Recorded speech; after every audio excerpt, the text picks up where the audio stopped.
Friends, Dave Paulides, Canadian Missing Project, copyrighted edition for our video channel. This is the executive producer, Huck, who's in charge of the show.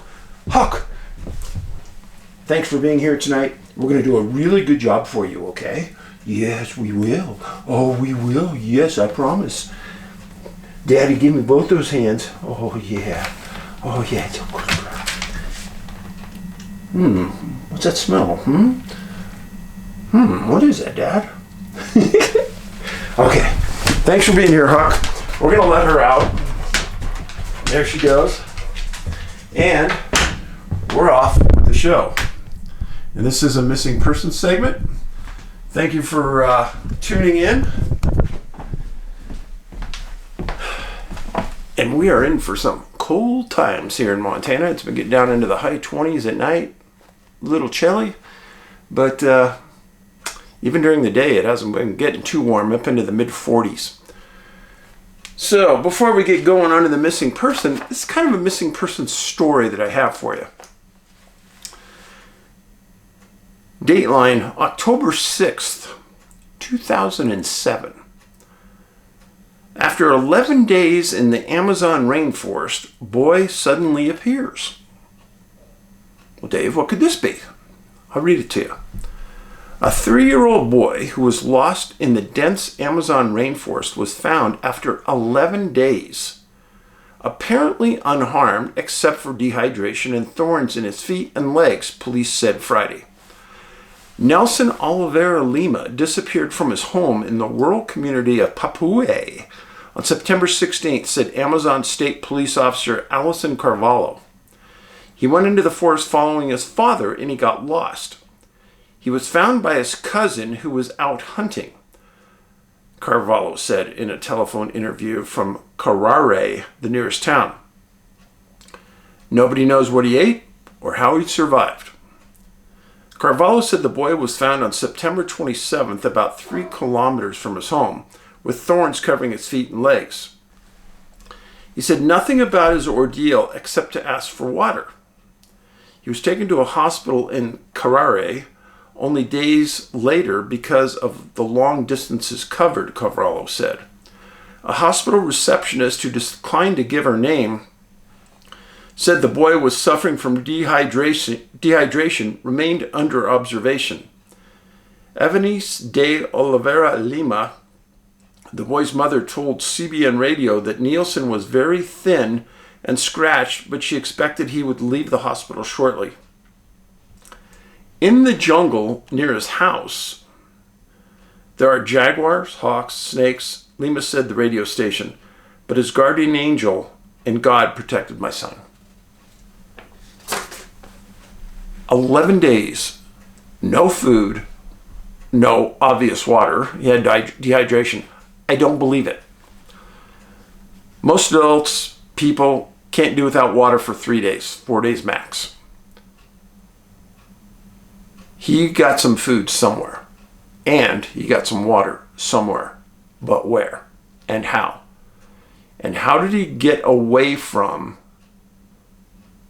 the people that he was supposedly with? And then he's found 3 kilometers, which is about 2 miles away from his house. Somebody that age, search profile in the U.S. would be he'd be found 95% of the time within 2 miles. Well, they searched for him for days, and they couldn't find him. So where was he? I don't know. But that's an example that strange things are happening around the world all the time. So, let's get on with it. The story today is about a young man from an area I know really well, Bemidji, Minnesota. And I went there for 10 summers with Ben when he went to train during the summer for hockey. And personally, I think the greatest hockey camp in the world is there, Minnesota Hockey Camp. I'll always be grateful for what they did for my son at that camp. And I think Ben knew that to be great, you had to go there. because you played with the greatest players in the world from all over the world that came there. And it was a camp for everybody. Whether you're beginner, intermediate, expert, they had a place there for everyone. And Chuck Grillo ran the camp. He was a general manager for the San Jose Sharks. Chuck and his wife ran it for years. Super good people. Super good people. One year, I was sitting up in the bleachers, and I was probably the only parent there watching their son play.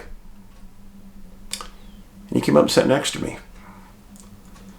We talked for a long time because he knew I was from that San Jose area, and he knew Ben came from there. And he had a lot of nice things to say about Ben for being such a young player. I think he was only maybe 14. And he goes, no, Ben's progressing really well. He's got a future. Just keep him interested, Dave. And he's got all the talent. He didn't need to say that, and I appreciated it. But why are we talking about Bemidji, Minnesota? Well, a boy named Jeremy Jourdain, 17 years old.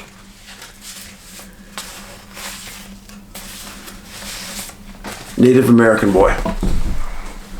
This is Jeremy. 17 years old, went missing October 31st, 2016. He was a student at Cass Lake Bena High School. He was an Ojibwe tribal member, described as a homebody. And he played on his high school varsity basketball team. Loved basketball. And there's a good reason why. He was 6'4". He was a big young man.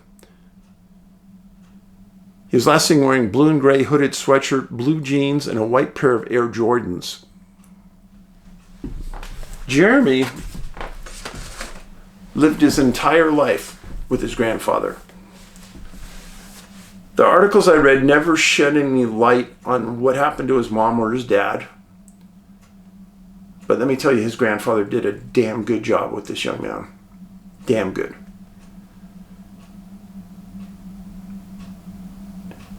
Even though his grandfather raised him, his aunt, Alexandra,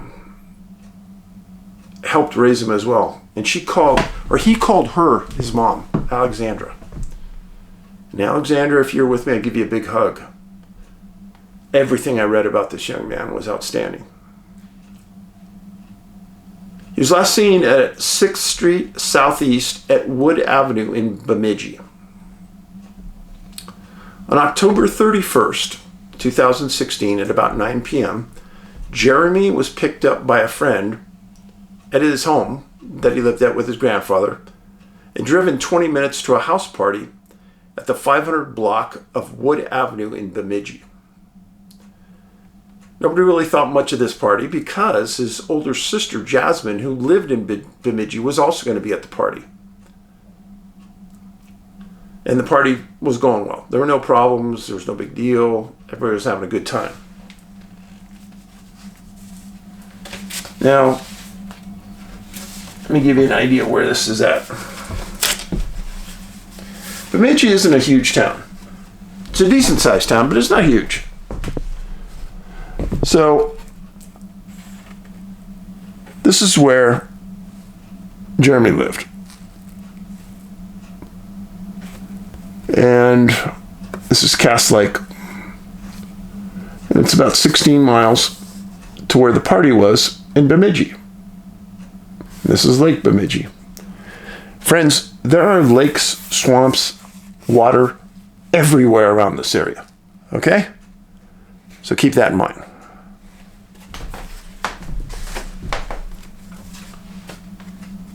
Now the party that he was at this red dot right here. And you can see water everywhere.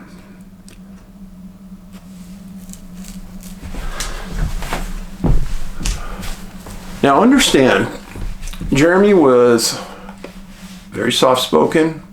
Everybody liked him. Never caused trouble. Maybe even introverted a little bit. Basketball was his thing. Well, he's at this party, and at 11:30, A group of his friends went outside to smoke cigarettes. And just to be with his buddies, he went outside too. His friend said that they were outside a few minutes when Jeremy looked around and out of nowhere said, "I'm out of here," and ran off into the street. He was last observed running down the block. So the party was at the Red Dot. He goes down and he's last seen in this area. Now this area is in the direction but 16 miles away from his house.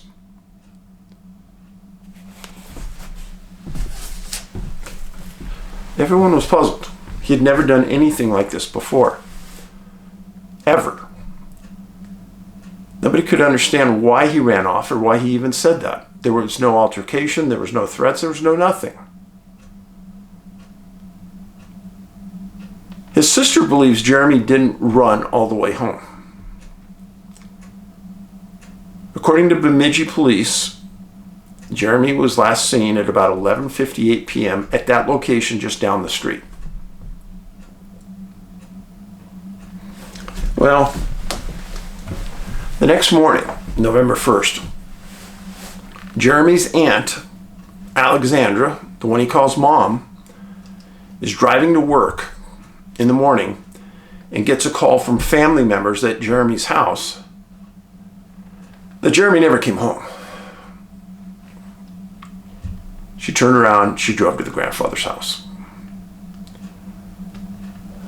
They called all of his friends, acquaintances. They couldn't figure out what happened. Then eventually they got a hold of some people that they heard the story from, and the grandfather later in the day decided that it was best that he call in a missing persons report on his grandson. None of Jeremy's friends saw him after he went off down the block. Jeremy's aunt reiterated that the behavior he exhibited was completely out of character. He liked to be home. So Jeremy was last seen in Bemidji.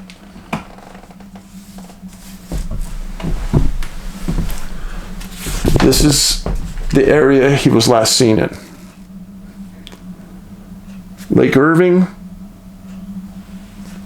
This is the start of the Mississippi River and Lake Bemidji. Yeah, Mississippi River, that's true. And again, the overview is, this is where he was at the party, and this is the route he would have to go home. So he was going to have to go in between these two lakes, down a rural highway, in between two more lakes. There's all swamps and everything. There's tons of water everywhere, folks. But the odd part is, he'd never done this before. He never ran away before. He wasn't that kind of kid. So get that in your head. Well, Bemidji police took the report and took the lead on the search efforts. The next day, they put up airplanes to search all the swampy woods. They brought in canines, and they started at the party where he was at. And the dogs turned and went down the street just like he did. And at the end of the street, where everybody lost sight of him, the dogs stopped. Everyone loses sight of him. Nobody sees him from that point. And boom, the dogs stop working. Some people thought he was kidnapped at that point. Well, that'd be pretty peculiar because Jeremy's a big guy, 6'4". I don't think anyone's going to bully him into a car. But he didn't have any enemies. Everyone liked him.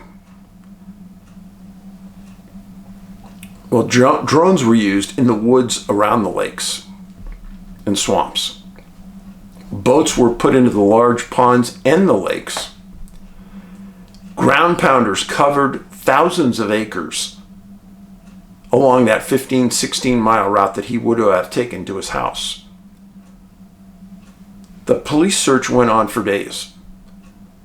Sometimes not continuously, sometimes they came back and searched again. Let me reiterate. Jeremy was really tight with his grandfather and his aunt and his siblings. This was not a distance relationship. This was not a relationship that had anything to do with drugs and alcohol. Nobody said that Jeremy was drunk. Kind of get the feeling he was a good kid. So, police have done their search, not finding anything. November 3rd. The family gathers together, 20 family members and friends, and they start to search some areas that the police had searched and some areas that they hadn't searched. And sometimes they were going deep into the woods looking around. The police also piggybacked off the search, and they included the Beltrami County Sheriff, Bemidji PD, Minnesota Bureau of Criminal Apprehension, the Bureau of Indian Affairs, Minnesota Department of Natural Resources, and the FBI. Bemidji police and federal agencies followed up on hundreds of leads that came in about Jeremy. This made huge news in Bemidji, Minnesota, and the surrounding area.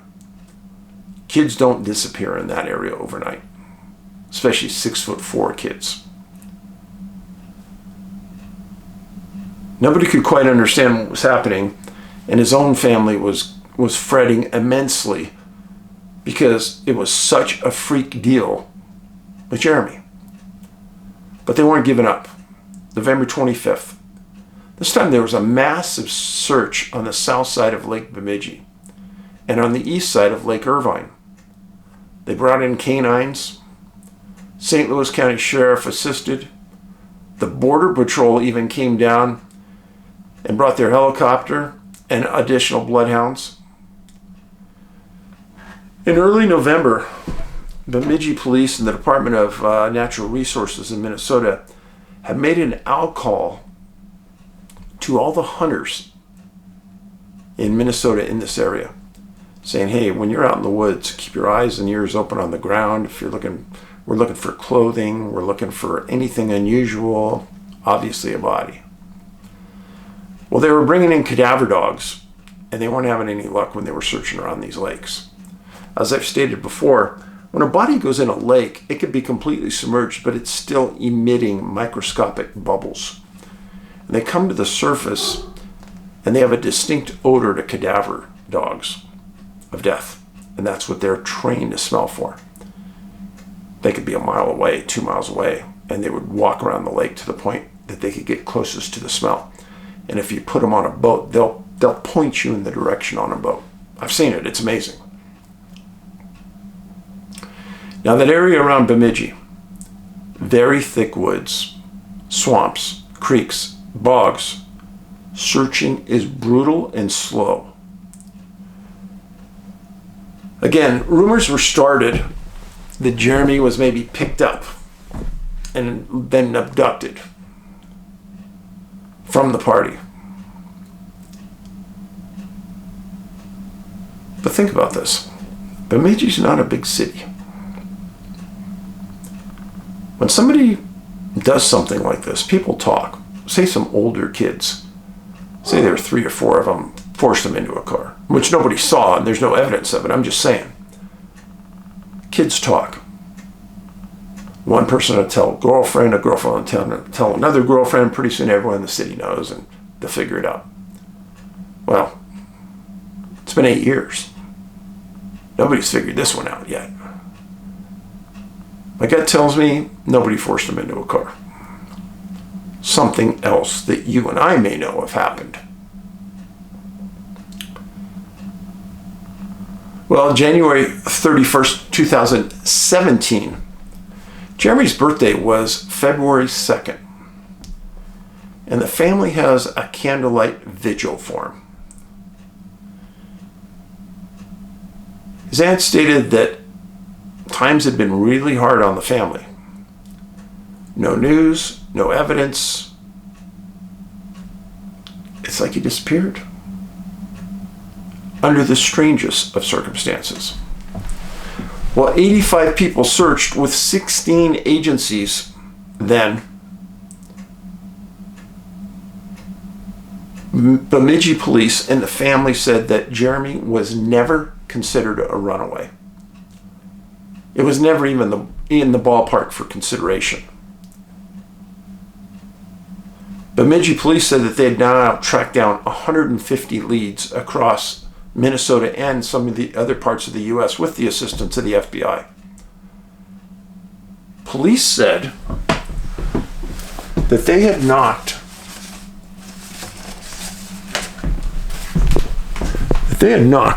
on every door in every house in this area trying to find out if somebody was leaving at about that time, 11:45 on October 31st, from any home in this area because they wanted to identify him.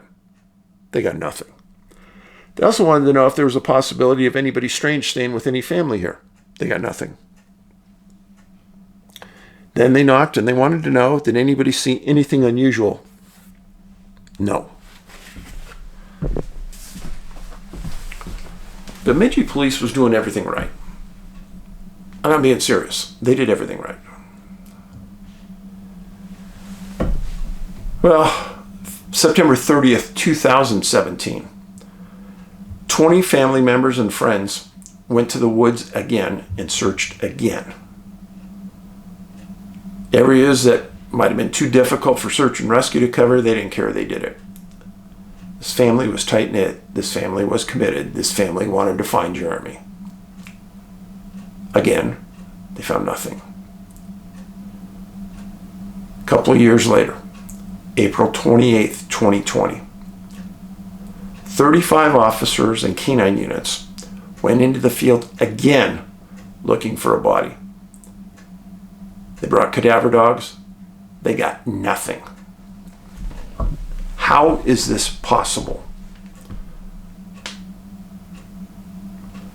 For you that have followed Missing 411 and these videos, I know one case in your mind that's saying, Dave, this is a lot like blah, blah, blah, blah. Yeah, hold your taters. So what are the possibilities in Jeremy's case? There's only a few. First one, a voluntary disappearance. He wanted to boogie. So he had a friend meet him, jumped in the car, and they drove to St. Paul, and he's living on the streets. Or a stupid option. Jeremy loved school, loved playing basketball, loved his grandpa, loved his aunt. They gave him a chance in life. He knew it. He loved being home. Now, it wasn't a voluntary disappearance. Involuntary disappearance. Kidnapped, forced into a car, driven away. First of all, what's the motive?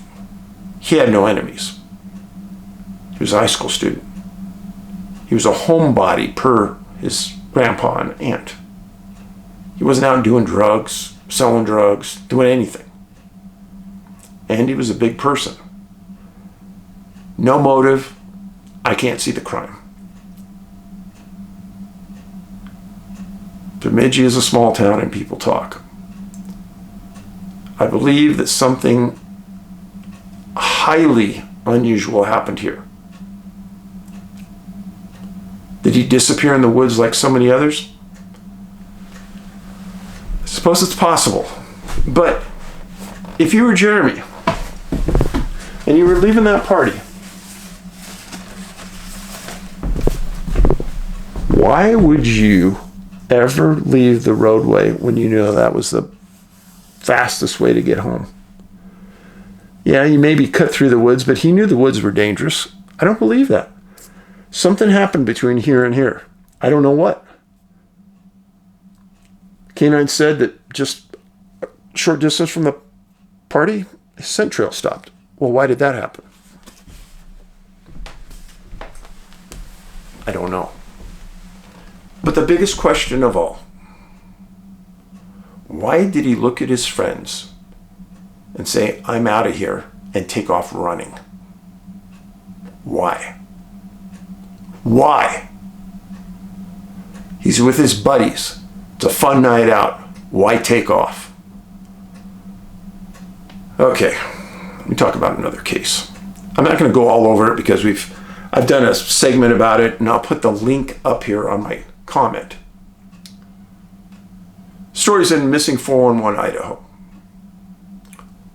The young man that went missing was a man named Terrence Woods, 26 years old. Went missing October 5th, 2018. Almost exactly 2 years after Jeremy disappeared.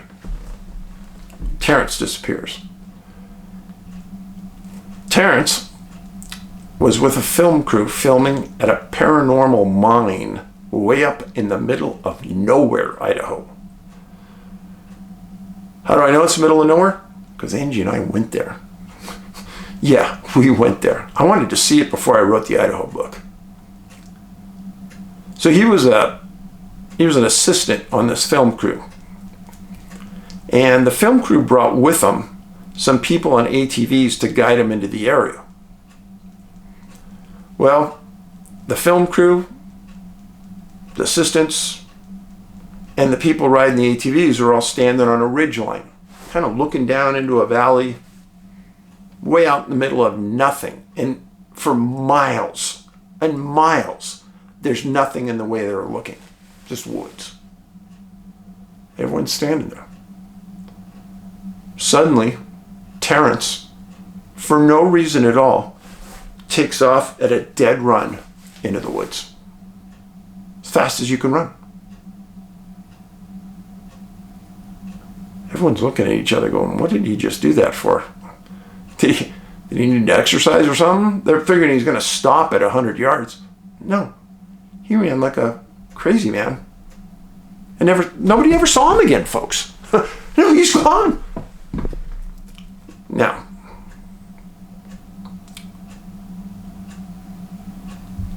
that crew searched for him briefly, and then it started to rain hard. And they turned around and went back down the trail on the ATVs that they borrowed and other people took them up there on. And Angie and I came back down, and the first house we came upon, we stopped at it in the middle of nowhere. Sometimes that's spooky. And I knocked on the door, and this man came out, and he said, hi. And I said, hey, I'm researching the disappearance of Terrence Woods. I wanted to know if you knew anything about it. He goes, I was the first house they stopped at when they were looking for him. So I said, can you tell me about that? He says, yeah, they were scared. And they said, can you please help us look for our friend? And he says, it's raining. But he said, I got on my ATV. I went with him back up into the spot, and he said it was absolutely pitch black. You couldn't see anything. Called out his name a few times, and we came back, and search and rescue came up and searched and never found him. I got to tell you, friends, that's one of the freakiest disappearances I've ever been involved with. And then you take the disappearance of Jamie and the way he took off running.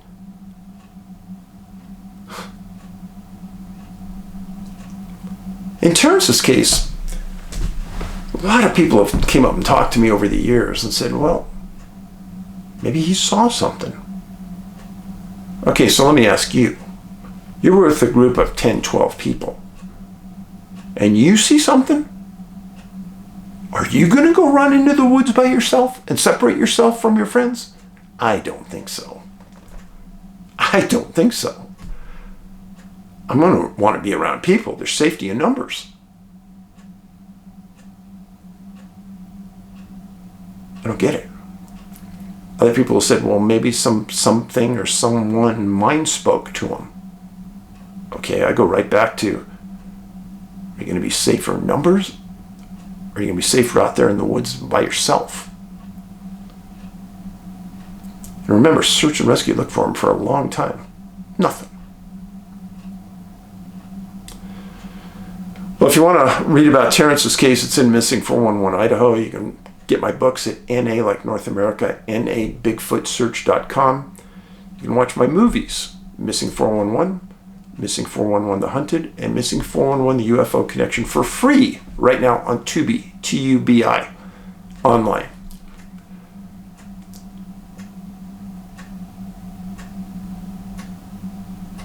I know that we always talk about being kind. This is the kindness revolution. And you know, whatever happens in this election of ours, we are all going to be here together. And we're all going to be living. And if we're going to be anything as a society, we've got to get along.